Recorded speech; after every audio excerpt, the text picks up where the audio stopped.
What's going on, guys, and welcome to Texas Platinum, the last of the real water cooler talk shows here on YouTube. I'm Trevor, joined by Matt Myers and Matt Madrid, and OU still sucks, even after we beat them 49-0.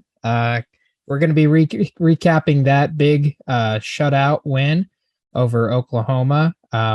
Texas seems to be headed in the right direction, rendering a lot of hype now going into the Iowa State game and then the bye week, much needed bye week.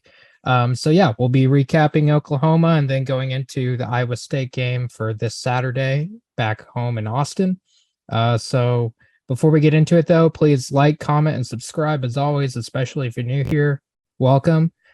We do this on a pretty regular basis during the season. So if that is something that you're into, videos of this nature, make sure that you give us a like and a subscription. Really would help us out. Also, go ahead, follow us on TikTok. Our other guy, Thomas, is starting to get that up and running for us. So definitely check us out there. I don't recall the handle, but we'll comment it below and pin it at the top so you can go follow it if you're on TikTok. Trying to grow that audience as well. So, and then of course, Twitter as always is doing pretty well. We had a few really good tweets over the past week. So definitely check us out there. But guys, Oklahoma, let's get into it. I feel like we have to start with Myers, not because he's probably the most intelligent of the three of us, but because he was physically present. I feel like this was the one game that I typically go to this game. I was not there this year, and I was really bummed that I was not present at this game because it would have been the perfect game to attend as a Texas fan. Myers, how was the experience? It was electric. I told myself last year, I was like, look, after we blew that lead, I promise I'm not coming back to this game next year. I can't deal with the trauma anymore. It's just too much. And I'm glad I broke my promise and went because that was the best Texas OU game I've been to. I mean, 2008 was probably better, honestly, but that was just domination from the start to finish. I mean, how about them Longhorns, man? That was a seminar of what football should look like. Good football on all three phases. I mean, before we go into the game a little bit, let's talk about the crowd. I mean, from the beginning, what I noticed was the Texas side was full before the OU side had been pregame, and that never ever happens. I've never seen it's that. Always the other way around. And I think that's partially because OU fans knew what was going to come to them that day. But our fans brought it. We were definitely the louder side. And even like in the fourth quarter when we were up 42 on third down, it was getting hyped. It was getting loud. So it was just like the party just kept going for all four quarters, and our players were just flying around. And that was probably the most complete game of football we've played in a long time. I can't remember being that dominant over anybody, really. So it was just like a cathartic experience for sure. And just so many good things to take away from it. I mean, Quinn Ewers made his return, and he looks different. I mean, it's Quinn Ewers mania. I mean, it's starting. I mean, talking heads are talking about him being the best quarterback in the country already. And hasn't really even gotten his feet wet, really. I mean, he's just barely scratching the surface of what he can be. He's rusty still. He's still unpolished. He's still a freshman, basically. And it's just incredible to see what he can do with such little experience he has, and just the gifted, just the talent he is. And it was, if you go back and watch the game and listening to they interviewed him after the game on ABC, and he definitely seems like he's got his head on right. I mean, it just seems like Quinn Ewers is going to get this thing rolling. I don't know if he's going to make us back or not, but Quinn Ewers makes us a dangerous football team, and it's really exciting to watch him every week. And the defense, I mean, the defense played great. There's so much development going on, and the Jordan Whittington. I mean, there's just so many good things to say. I'll just say this before I hand it off to Madrid is go back to the development. I mean, the thing that stands out to me about Sark that is a big contrast to Herman and Strong and Mack at the end is just the development we're seeing of players, because under Herman, you would see it with Joseph Osai, Devin Duvernay, Lil Jordan, like one or maybe two every year. You'd see one guy, like a couple of guys that, okay, they look a lot better. They're playing themselves into being drafted.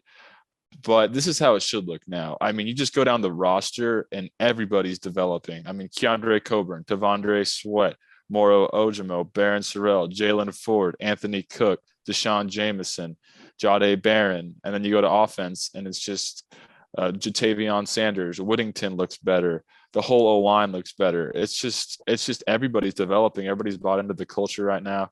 I know we're 4-2. I know we're not, undefeated. I mean, we're celebrating right now like we're a championship contender, which not quite there yet, but we're close. But these are the things you want to see out of a team in year 2. And it's exciting because there's so much more for this team to accomplish going forward. And the gauntlet's coming up, so we'll see how they perform going forward. But man, that was just an A+ performance. And hopefully it doesn't lead to too much Kool-Aid, and hopefully the team's still focused going forward. So, I didn't get to go to this game, busy doing life stuff, but just the fact that you could see the energy from social media of like fans that were there and the players.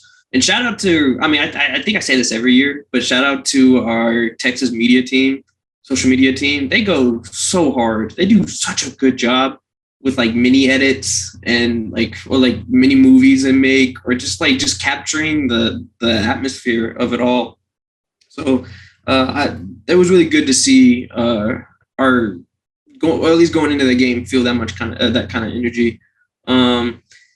I love how Quinn is going to be like for as long as he's at UT, and this is just a result of him being a UT player. He's going to be very divisive. You either love the guy or you're going to hate the guy.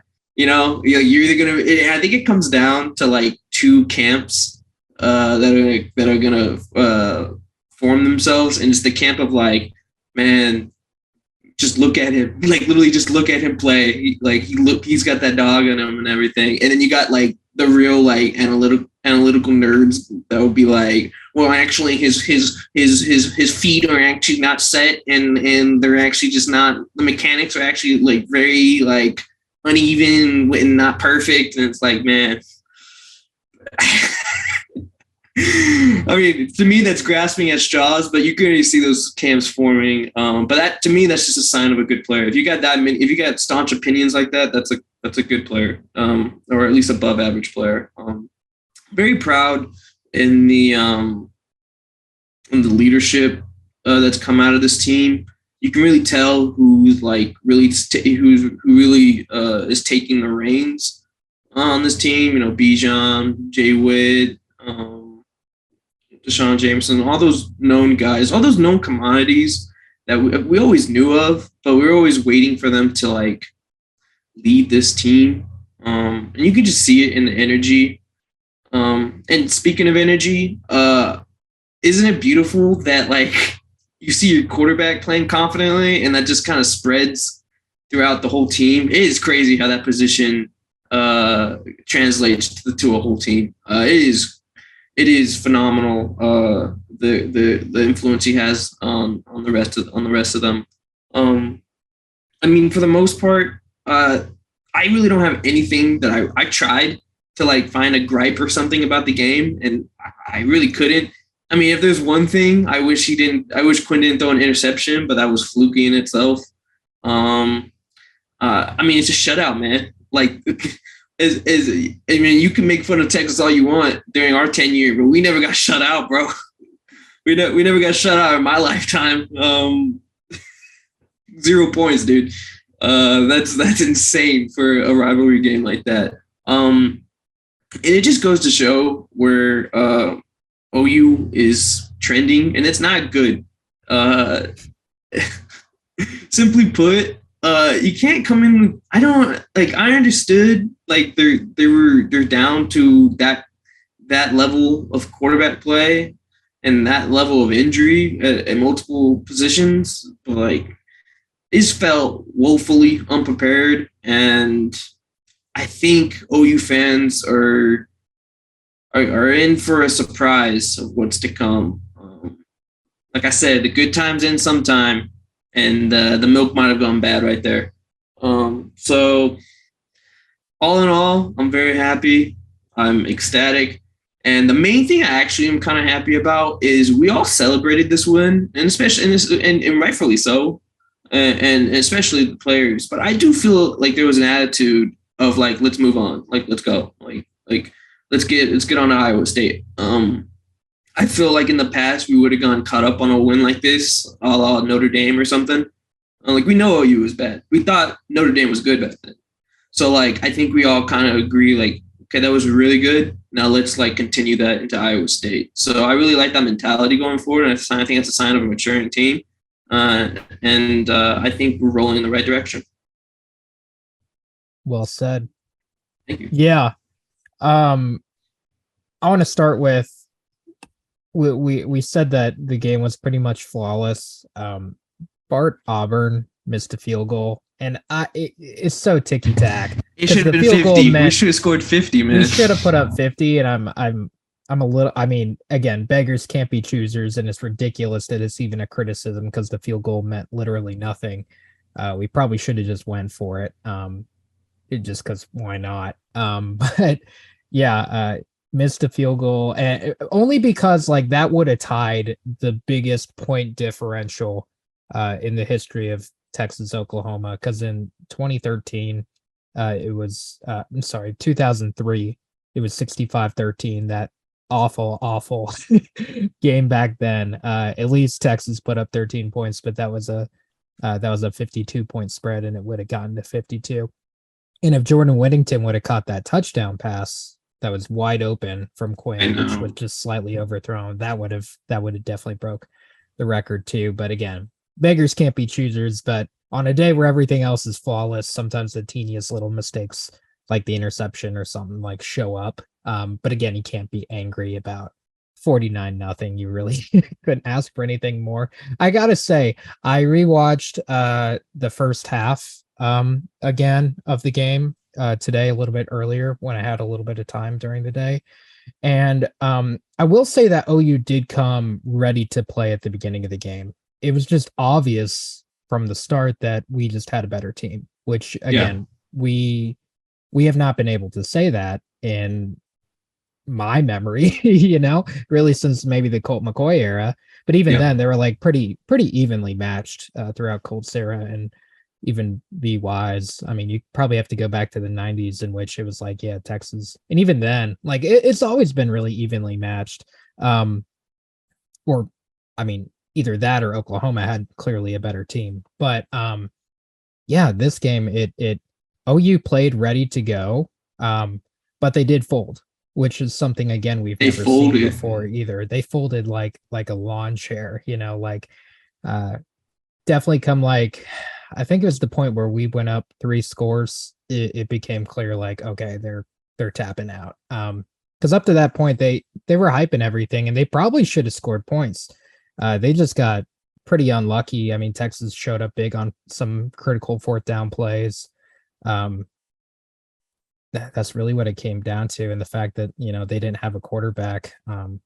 Their Wildcat package really didn't have too much of a pass threat, considering the one time they did do that pump pass, it was awful. And then the quarterback that started, Bevel, trying to remember his name, but man, he is Davis Bevel.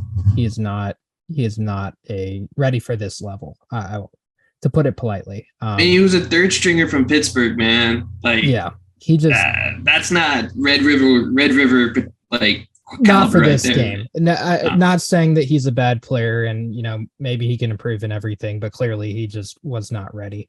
And I was surprised that they didn't rotate quarterbacks, like get General Booty in. Again, I really wanted to see Booty. That would have just been hilarious. But I mean, that also shows you that like their quarterback depth also isn't very good. Isn't very good right now. They got that true freshman that from blanking on his name, but up from the Dallas area, Evers, but they didn't play him. I think, it felt like the team gave up, and I feel like the coaches kind of gave up too. It blew my mind at the end of the game. 4th quarter, we put in our 4th string guys, like freaking insane to see, bro. Yeah, like Why the Charles heck am I Wright. Charles Wright. Yes. Charles Wright was in the game. He played half the fourth quarter. Like when in what world could we see Charles Wright taking? I mean, it wasn't meaningful snaps, but taking snaps. Still, bro. Game, like, it's like what? Shout out to him because I'm sure that is a dream come true. Yeah, I know. Never seen possible. Along with some of the other guys, I'm sure they played a bunch of walk-ons too. But man, like, but even when we were playing our fourth string guys, like, Oklahoma got the ball last, and they just ran the ball. Like they didn't even try. They didn't even try. Yeah, they ran out the clock. They didn't even try to put points on the board. And I'm like, that's going to come back and bite you in the butt from the Oklahoma fans, because that is unacceptable to just throw. Not even try to get points, the man. White flag. Like, yeah, that's awful. Weird. I'd be throwing bombs just to avoid the shutout. Literally, just fucking throw Hail Marys, bro. Who fucking cares? You got nothing to lose, and the fact that they didn't even attempt it, like, clearly showed that, like, not even the players, but the staff, I feel like they're over their head. They're over their head. They're absolutely over their head. They may rebound. They may get better. I don't want to say Venables is done at the moment. It's his first season. It's halfway through it. It's too early to say that, I feel like. Yeah. But I would say, like, if this was his second season, he probably could have gotten tarmacked. Like, that was a that was a game that totally would constitute a firing before, maybe even before getting on the bus to the airport. Like that was just, oh my God. So that's the Oklahoma perspective. Again, we'll go back to Quinn real quick, because I feel like that is such a giant part of the game. The team totally is a different team with Quinn Ewers at the quarterback. And it's not even just his elite play. You see it everywhere. You see it on offense. You see it on defense. Even the coaching staff, like Sarkisian before the game, he was on College Game Day for a little bit, and he seemed so calm. I've never heard him sound just so, like, confident. He just sounded incredibly confident and calm. And everything is just totally different, with Quinn Ewers at the helm. And it makes you think the what if, if he didn't get hurt against Bama, where could this team be right now? Could we have continued to build in confidence? And up to this point, could we be even a better team than we were this past weekend? If that rhythm and everything showed up. It's really impressive. Just not only the demeanor he brings, but then of course the skill set is elite. He had some amazing throws. I really loved the play where he threw the ball to Roshan Johnson. He did like that 360 spin, threw it back. Like, that was such a cool play, right? That was just cool. That was a sick play. It wasn't even his best throw, but like that play, just the optics, right? Yeah, it was like, damn, that's cool. But yeah.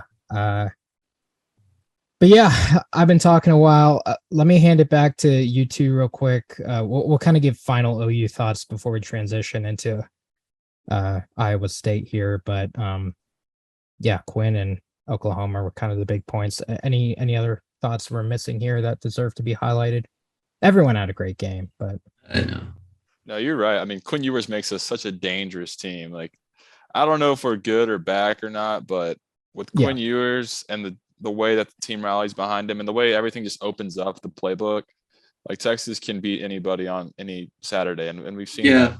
So that's exciting. The question is consistency going forward. But how about Jatavion Sanders? I mean, that dude is like playing himself into being a first round NFL draft pick.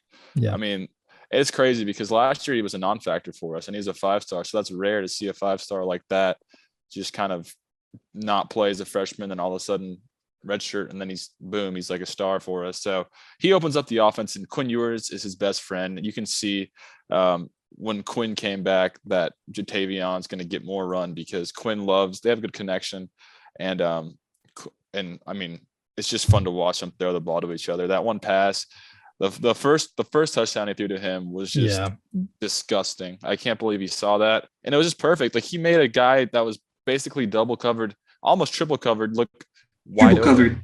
Yeah, and he threw him wide open. And then the way he casually walked off, like Tom Brady, just that was absolutely Things like look like that. a pitch and catch, bro. Like legit, that's a hard fucking throw, dude. Yeah, that You have to adds place it in a pocket. I know, and that's just the aura of Quinn Ewers. It's things like that just it's just insane. So love Jatavion. I mean, that guy, we have another year here, which is exciting. And then also the defense, man. You could hear the hits from. I was in the upper decks, but you could hear some of the hits that they were laying on these boys, which is you didn't hear them from OU side, but you heard them from the Texas side. So these guys were flying around, and I love the adjustments because Trevor, you called it when they came out with that Wildcat. I didn't expect it, but Trevor, you were on it, and they ran it a lot, Yeah, and, that was and our good, boys weren't ready for it at first. I mean, it took Patterson and PK. They were doing well with it. Yeah. So shout out to them because in the second half, that was just nothing was going. And I will say Oklahoma did not adjust, and we quickly did, and that's why it became rendered useless come the second half of the game. But continue. Right. So, I mean, you just love to see the in-game adjustments, the way that we played better in the second half, honestly, than the first half, which has been an issue for us. And then also Jonathan Brooks. I mean, I'm excited to see him as RB1 next year because I think it's going to be him, right? I mean, it has to be. That dude, he looks different. Baxter will be in the mix, but I don't think he'll be starting as a freshman. I think we're going to start that pipeline. We're going to have a pipeline there at RB. You know what I mean? I don't know, at least in my opinion. Yeah, but that guy's going to be a stud for us, and it's exciting to just envision him with Keelan and Baxter in the backfield next year. Like we lose Roshan and Bijan, like our heartbeats of our RB room, but we got some good guys behind them. And the last thing I'll say about this game is I told him that I would bring it up. You remember William Biediger, Matt Madrid? Yeah. So I was at the game with him, right? And he asked me before, he's like, what's your score prediction? I told him mine. Then I asked him his, and he's like, 49-0 Texas. And I kind of laughed. Way. Yeah, before kickoff. And then sure enough, it was 49-0. Whoa. Shout out, William. You should have placed a bet, bro. But yeah, that's insane. That's cool, man. Yeah. So, and also Texas 2 blowouts in a row over Big 12 teams. When's the last time that's happened? That I couldn't tell you. Not Herman, not Charlie. Not back to back like that. Hell no. Yeah. So these are good signs, man. These are good signs. Let's keep it going. Yeah. Last thing I want to touch on, and it's more about the Sooners. B Veggies does like the whole how like Sark does a interview at Pluckers. They do one of their own, like sit down or whatever. Although theirs are way more serious for some reason. Or maybe it's just because of the game.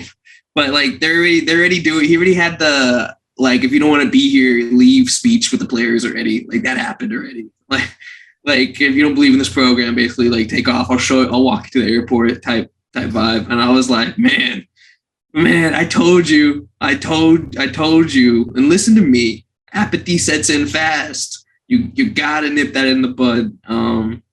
Sark was able to do it. Hopefully Venables can do it. But just watch out. It's contagious. On to the next. All right. Well, let's transition then over to Iowa State.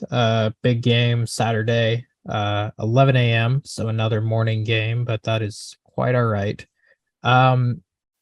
Texas comes in pretty resounding favorites, 16.5 point spread. Before we get into spread and everything, Myers, kind of give us a quick rundown of the Cyclones this year, obviously undergoing a bit of change with a lot of their star players having graduated.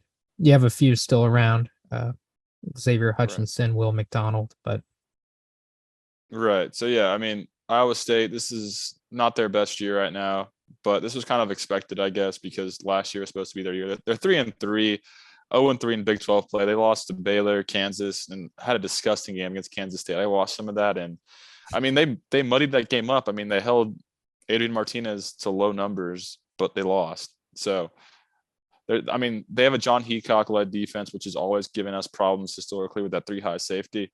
Will McDonald's still there, like you said. He's one of the better D linemen in the Big 12. That guy will be playing on Sundays. At quarterback, they got Hunter Deckers now, who I am not impressed with at all. I think he has like 11-6 touchdown ratio.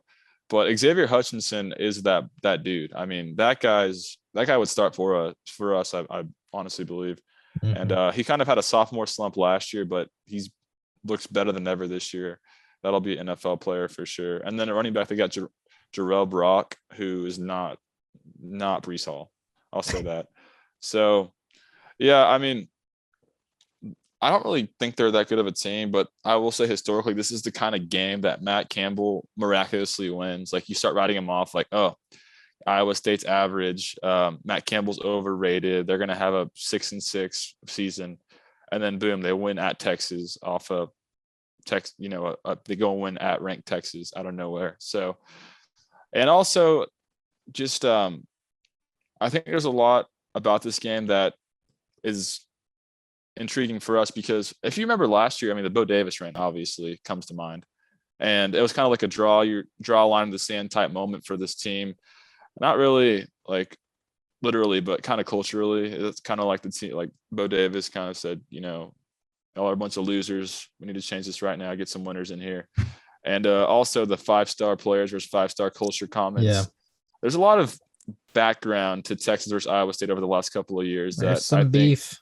Yeah, I think there should be some board material that hopefully that they're focused on that instead of the Kool-Aid hangover of beating OU by 50 points. So I just want to see Texas just focus. I mean, if we play another clean game with low penalties like we did against OU, and just play our brand of football. I know that Ewers probably going to have his worst game of his career on Saturday. I will say that, because the 3 high safety always gives Sarks trouble. And I mean, Ewers, he hasn't really, he played Bama and shredded him up, so I shouldn't say that, but this will be a challenge for him more so than OU. So I feel like it's going to be a game that could be weird, but overall, I still think we should blow this team out. Yeah, and I've heard something going on that I think is both fan led and player led right now, is that they're doing the Texas Revenge Tour, where basically they're crossing off a list of all the games that they blew last year to Big 12 teams. So Iowa State's on that revenge tour. Pretty much the rest of our games are the revenge tour. So yeah, pretty much. So I think it's cool that they're headed in that direction. But Madrid, give me some initial thoughts based off of what Myers said. Initial thoughts about Iowa State. Yeah. So I was telling you guys, I've been repeating this fact for like a week because I believe it's true. Matt Campbell has had a senior team for like his whole tenure there. They're all juniors and seniors. They've always been juniors and seniors so for him to finally have like somewhat of a young team, because there's a lot of defensive starters coming back, is kind of miraculous to me. Look. I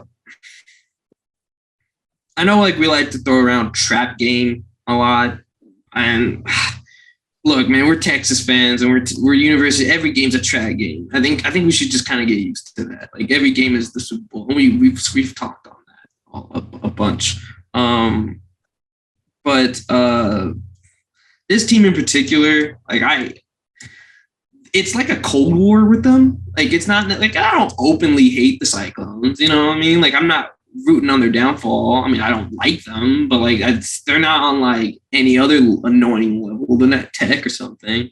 But like they always like to jab at us, and they always take like extra concerted efforts to like, especially Matt Campbell. He'll make sly comments all the time.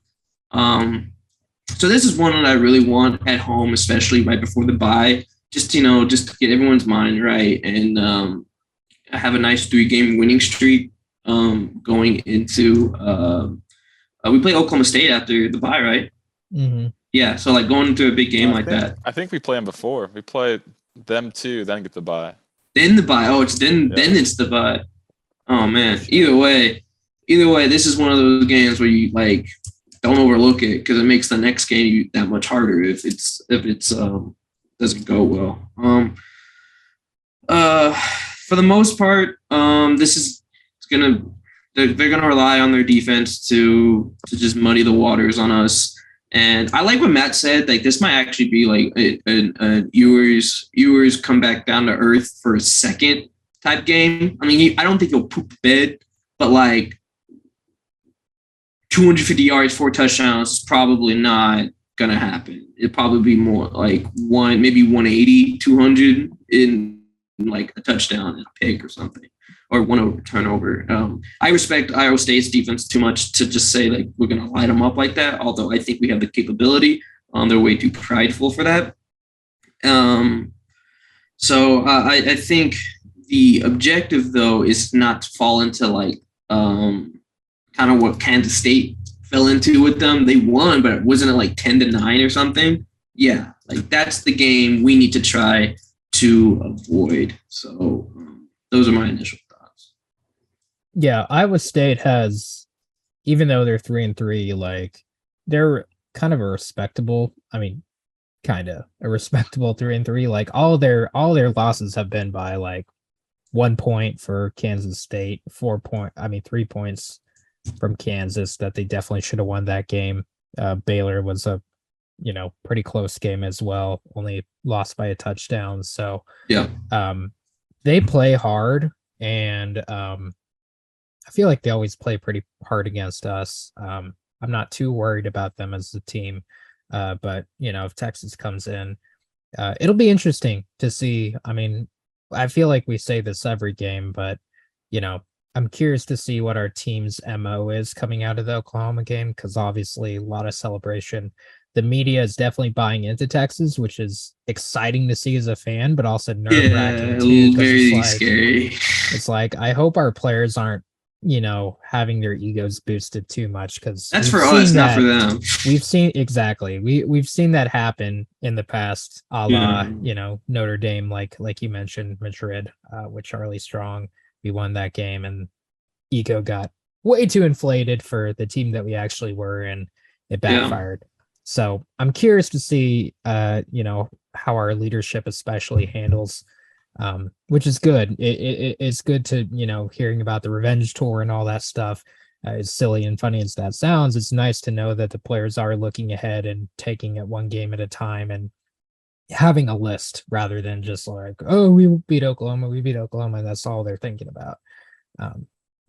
So I'm curious to see, though, if they can apply that to an actual game like this. I won't be at the game, but I'm excited to hear and see what DKR is like, especially after a big Oklahoma win. Texas won't have a home game for a long time, so scary.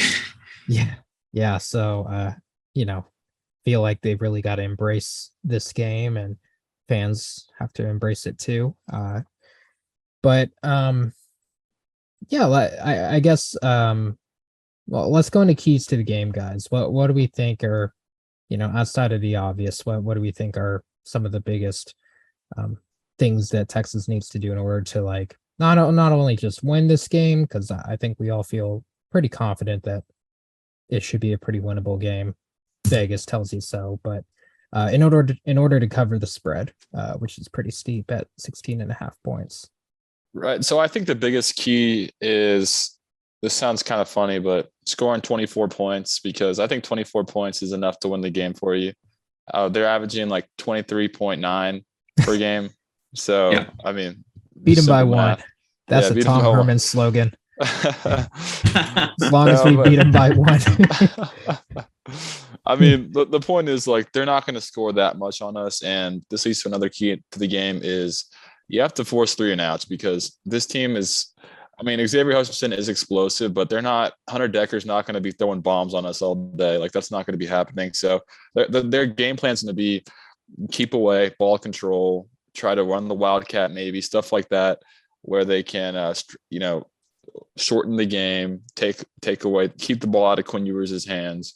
So if you force 3 and outs, then we get Ewers on the field a lot. Like they're not going to be able to keep up. So yeah, those are the 2 keys of the game that I really have. Let me pass it to Madrid. So this one I kind of struggled to find keys to the game. Not in the sense that like there aren't any. It's just they're very basic, and it's just because of the level of opponent we're going against. I said it already. Like, just don't get in a defensive slug match with these guys. Just do not do not become like stagnant on offense and let them get you behind the chains. I feel like the message out on us is like, go for it on fourth down any chance you get, because eventually they'll get tired or something. You tried to do that in the beginning, but they just didn't have the horses. Iowa State might not either, but they're at least going to be better than that on offense. So just kind of limit those opportunities, play clean. Just avoid those like dumb penalties that'll keep them in the game. I have nightmares of us getting penalties like that and just gifting teams stuff like that. So please, for the love of God, do not play down to this opponent, because this is one of those that will get dangerous. Other than that, I had one in my head for a second. I forgot. Damn it. But yeah, it's just, don't let this become something that it doesn't need to be. Like Maya said, 24 points probably seals the deal here. They don't have the horses to keep up. And if we just play our brand of offense, like if we really are solid in our play calling and our execution, I really don't see them keeping up with us. It's just when we get stymied, things might get a little iffy, but a lot would have to go wrong. So yeah, this game will be very interesting because this may finally be Quinn Ewers' first full game. He didn't play a full game against ULM. Yeah. Didn't play a full game against Bama, and didn't That's play a full game weird. against OU. So I'm very curious to see how. And he may not play. I mean, if we're blowing out Iowa State, he may not need to play a full game. That may become a trend, at least until Oklahoma State. I'm sure he'll have to play a full game for that one. But yeah, with that said, I'm very curious to see our offensive approach to this game, because Same. Iowa State kind of reminds me of like what Texas Tech maybe would have or had done to us, or even a UTSA. I think Iowa State's going to take from, the notes from that game and be like, hey, if we just kind of dink and dunk here, expose the middle of the field, we can play keep away from Texas and effectively move the ball and score points. However, I will say that this team is different with Quinn, as we literally talked about for the first half of the show. And I think offensively, we're going to look very different rather than when we did with Hudson Card, which was in those games. So what I want to see out of Texas, and what I think a key to the game is go in with because Iowa State, they got, an elite, maybe he's not elite, but a very good edge rusher in Will McDonald, much like Alabama had with Will Anderson and Dallas Turner and them. I think we can implement a similar game plan to what we did against Alabama. Iowa State is nowhere near Alabama talent, but their defense is pretty good. Best in the Big 12 by far, at least up to this point in the season. That may change. So I think we can plan to play the extra offensive lineman with Carrick, put him out there, kind of do that, big 6-man front. And I think we can do some deep shots to Worthy and get that deep ball going again. I think that's important that Quinn regains that for the Oklahoma State game, because I think that has the potential to be a high scoring affair. So I think getting everyone on the same page and using this as an opportunity to reestablish the deep ball, since Oklahoma, like, we didn't have to throw the deep ball. Like, Quinn just took whatever Oklahoma gave him, and that was more than enough. He didn't need to really go super long because guys were open in the middle of the field. Were shorter or what have you. Our run game was really good. So yeah, I think key to the game is like try to go back to the approach that Sark, I feel like, wanted with this offense at the beginning of the season, with a very well versed offense that relies on the run game very much so, but also involves some medium and deep shots with Quinn. And if that takes adding an extra lineman like Carrick and doing some of those, formations that we did against Alabama while Quinn was in the game, so be it. And I think that can be a bread and butter. In terms of defense, I think a key to the game is just continuing to build on what the defense has done over the past few games. We've gotten a lot better at stopping those, intermediate passes that killed us against Texas Tech. Again, I anticipate that, that'll be Iowa State's kind of key, is to try to expose that. I stop that. I think it's going to be the big key there. And I'm sure. Why am I blanking on his name? Xavier Hutchinson. I'm sure that they're going to try to do some deep passes with him. So, whoever's covering him, Ryan Watts, Deshaun Jameson, just make sure that they're ready to go and challenged and, going to be challenged because they haven't faced a receiver like that all season. This may be the best, right? West Virginia didn't have anyone like that to this level. UTSA had good ones. Sure. But even then, and even Alabama's receivers are not very good this year.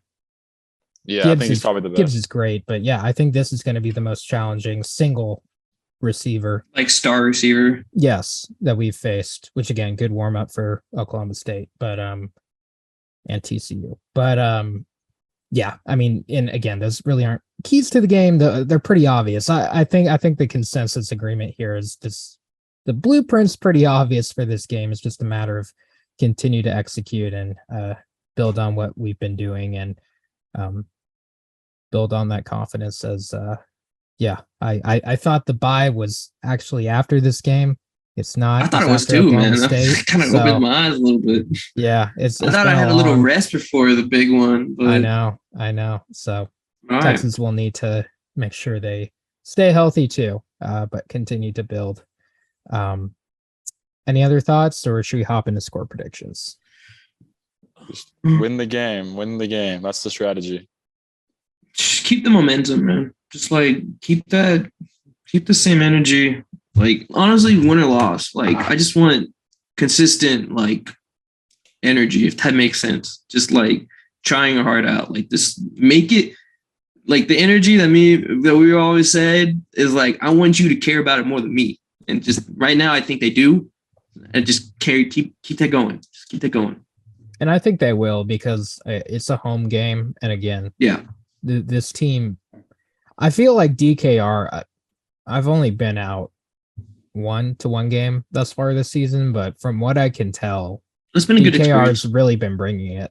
The student body, the fans have really brought it this season.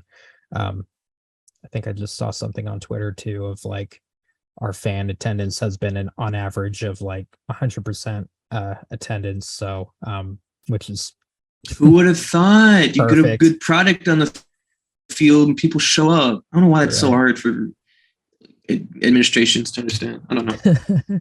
Yeah. So, I'm sure that the energy will be there.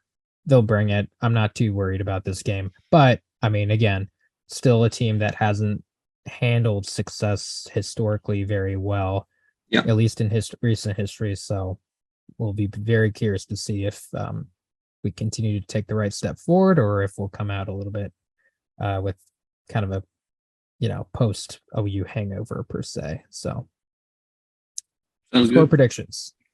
Who wants to start? I'll go first. So I think it's going to be a close game for about 2 drives, and then we're going to start rolling. 41-10 Texas. I think. Ooh.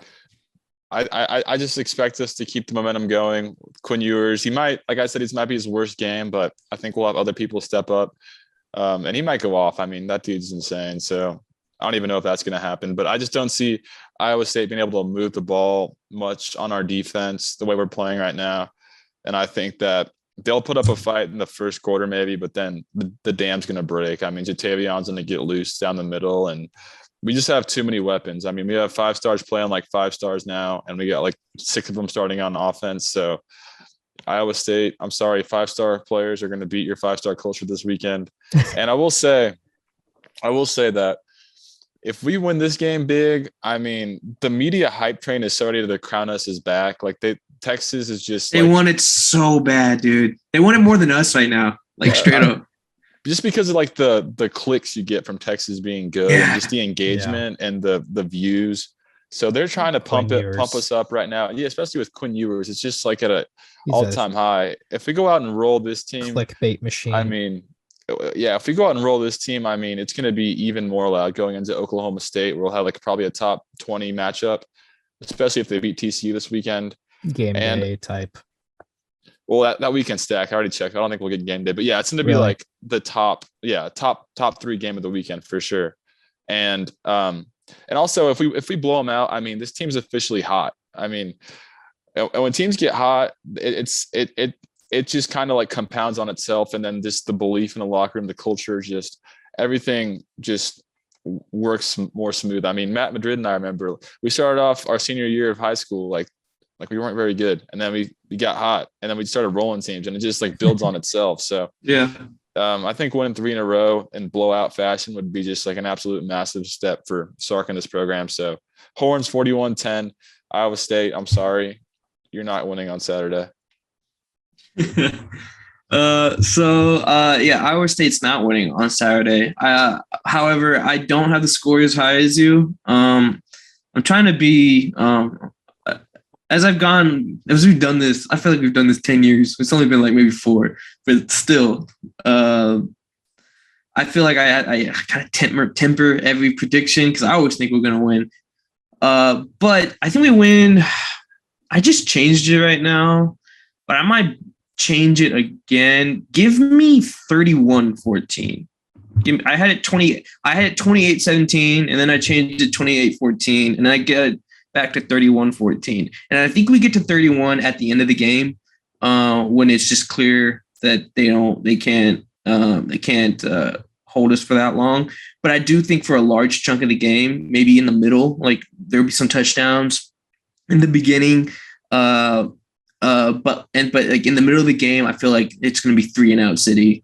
There's going to be a couple drives where they hold us for a little bit, but they're not doing anything with that opportunity themselves, and they can't muster anything with that offense. But I think towards the end, we busted open a little bit. But yeah, give me 31-14. I feel like that's very indicative of where this game could go. And I really like what you said about the momentum, Matt. Like you get 3 in a row right here. That Oklahoma State game, that matchup is looking tasty, and we won't be. I would say we wouldn't be favored in that game. No, we wouldn't. Right? There's no way. No. So like we might be. If we away blow them game, out, we probably will be favored. I will say they're a top 10 team, but Vegas doesn't care about that. See, I don't know. I could be wrong. I'm with you, Trevor. I don't know, but like I wouldn't be surprised either. It'd be a close point spread. It would be close. It'd be close. Maybe almost negligible. But like just for the sake of the take, an underdog with momentum, that would be huge for the team and very much needed. So I really hope this is the point, because around this point last year was when we didn't know it yet, but we were in the midst of an 0-6 stretch, and I have nightmares of that, and I would love for this to be the catalyst of some kind of bigger run, and I think it really can be. So 31-14. Nice. I think we have a pretty similar point spread. Mine's by far the closest of all of ours. I have 35-24, so us not covering. Only because like I want to believe in this team. I do kind of believe in this team as a fan, but from an analytical perspective, I'm not ready to give us the full benefit of the doubt just yet. I need them to continue to show me. I feel like based off of every game that Iowa State has had this season, they've kept them all very close. They've fought very hard in all of them. They easily could probably be undefeated right now, because those were all very close games. Granted, again, they're not the caliber team that would probably render them to be an undefeated type team, but they play really hard. And Matt Campbell is a good coach, I think. Good coach. So, and Xavier Hutchinson and the Iowa State defense are both very good. I want to respect their defense. The fact that they're by far the best defense in the Big 12 statistically up to this point. The highest scoring team has been Baylor at 31. We're obviously better than Baylor's offense, but I want to be respectful of them for the time being. I have it being a closer game, and also I'm curious to see how our defense continues to grow too. That is one thing, especially against a dynamic wide receiver like Hutchinson that can get out. And I'm very curious to see how our defensive line continues to improve, because if they're going to be what they typically are, I don't think their quarterback has a shot. But if we're able to be fooled on defense, then I think we may have a bit more of a fight than we anticipate. Definitely see us winning though, but I'm going to keep it, about 2-score game, but not quite covering the spread. So 35-14 Texas is my prediction. Also, we got a good handful of recruits there, so it'd be a great time to blow them out, blow them out, and continue that dominance. Yeah. Arch Manning is in town. Yeah, Arch Manning is going to be. I forget who else is going to be there. Is Jonte going to be there? I don't know. Malik Muhammad. There you go. That's the big one. Not Baxter. No, Baxter already came. No, it's the main ones are Malik and Arch right now that we know of. So got to keep those guys happy, of course. Yeah. Also, Billingsley comes back, so I didn't even mention that. Not sure how Sark will use him, if he will actually back up Sanders or if he's going to put him out wide. That's another, not key to the game. He's definitely not a key to the game, but something to watch out for. Look for number 9 on the field whenever he's out there. But a lot of players got to play last game against Oklahoma. We finally saw Brennan Thompson gets featured. Never got targeted, but you saw number 11 out there. Yeah, 11. Yeah, Mm-hmm. so I'm out there quite a bit. He looked good. He looked fast, and he was blocking. So that's always good. That. Yeah. So finally, feel like we're starting to use all of our weapons. We're not just carrying around our rifle these days. Now we got a hunting knife. We got a spear. We got a bow and arrow. We got all the weapons taken to our battles. So I like it. Thank you guys for watching this video. Be sure to like, comment, subscribe, as we said at the beginning of the show. Check us out on our different social platforms, whether that's Twitter or TikTok. Trying to grow both. But thank y'all for watching, guys. Any final words? Fall is coming. Bundle up. Hook 'em. Sweater weather. Sweater weather. Yes. Hook 'em horns up, and we'll see you in the next one. See ya.